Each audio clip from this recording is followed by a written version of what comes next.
Prince Harry and Meghan Markle are welcoming a daughter into the family. Her name is Lilibet Diana Mountbatten Windsor. She is the second child for the Duke and Duchess of Sussex. Their first, Archie, was born in 2019. Across the pond, members of the royal family extending their greetings. Prince Charles and Camilla tweeting congratulations to Harry, Meghan and Archie on the arrival of baby Lilibet Diana, wishing them all the best at this special time.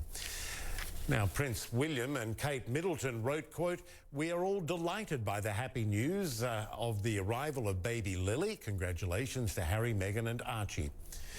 Now, we have CNN's Paul Vercammon in Santa Barbara, California, where baby Lily was born. But first, let's go to our royal correspondent, Max Foster, who tells us the special meaning behind Lily's name. Lilibet was born on Friday, and mother and baby are back home already, and they're both doing well. They're healthy, according to a statement from the Sussex household, so everything seems to have gone to plan. Lilibet is named after the Queen, whose nickname is Lilibet. She couldn't say her name properly, Elizabeth, as a child. That's what legend says anyway. But this baby will be called Lily, we're told. Her middle name is Diana, so also named after Harry's late mother as well. A real nod to the British royal family, Harry's side of the family with this baby. They have said previously they're only going to have two, and Harry suggested that's for environmental reasons. So we do seem to have the full set now of 4 Sussexes living in California. The rest of the British side of the family issued a statement. The Queen, the Prince of Wales, and the Duchess of Cornwall and the Duke and Duchess of Cambridge have been informed and are delighted with the news of the birth of a daughter for the Duke and Duchess of Sussex. Max Foster, CNN, Hampshire, England.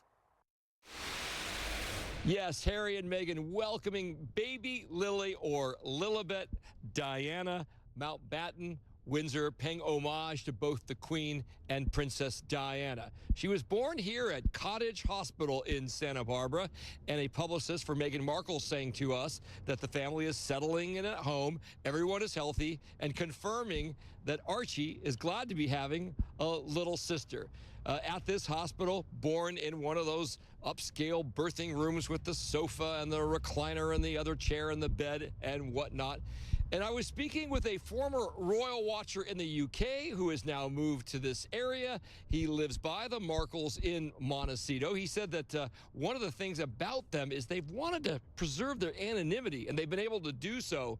And he described how he thinks some rather upscale guests may drop off baby gifts. I fully expect Oprah to go over and Ellen to go over with baby presents. I'm sure they'll be absolutely bombarded with christening gifts.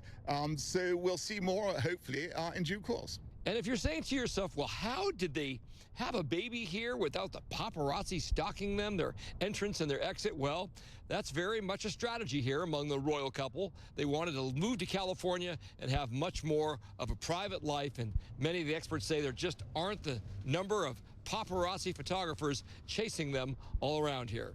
Reporting from Santa Barbara, I'm Paul Vercammon. Now back to you. All right, Paul, thank you. Earlier, CNN spoke with Trisha Goddard, a British talk show host, about the meaning of Lilibet Diana's name. We asked her if naming Lily after the Queen could be seen as an overture to Buckingham Palace. Here's what she said. Harry and the Queen have always been very close. They've always been very, very close.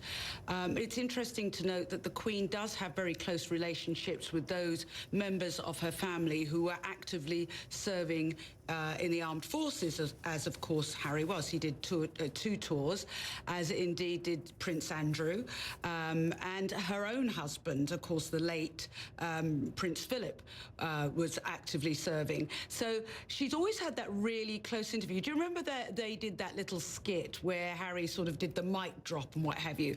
So I think Lilibet, being that pet name that Prince Philip especially had for the Queen, is probably something they've had in mind for some time. And of course, Diana, it was always going to be Diana as a middle name. Mm-hmm. Well, let's talk about that because as you point out, they've also named their daughter in honor after Prince Harry's late mother. Let's listen to Prince Harry talking about how he struggled with substance abuse after her death. I was willing to drink, I was willing to take drugs, I was willing to try and do the things that made me feel less like I was feeling. And I would find myself drinking not because I was enjoying it, but because I was trying to mask something. So what do you think it means for him to honor his mother like this? It was so sad, so sad. I mean, he has been very open and honest about how he struggled with the loss of his mother, as I'm sure has Prince William, but they're very different personalities. So it was always going to be on the cards. And of course, remember, Diana would have been 60 on July the 1st, which is the day that they're due to unveil the statue in her honour in Kensington Gardens. And so now that the baby is born, I'm sure Prince Harry will have time, and I think he'll be even more wanting to be there at the unveiling of this statue, because he's now starting, because he's spoken out about the grief he went through with his mother. I think it's out there in the open, and I think he's going to feel a lot more comfortable and perhaps a lot less anxious about going back to Britain this time.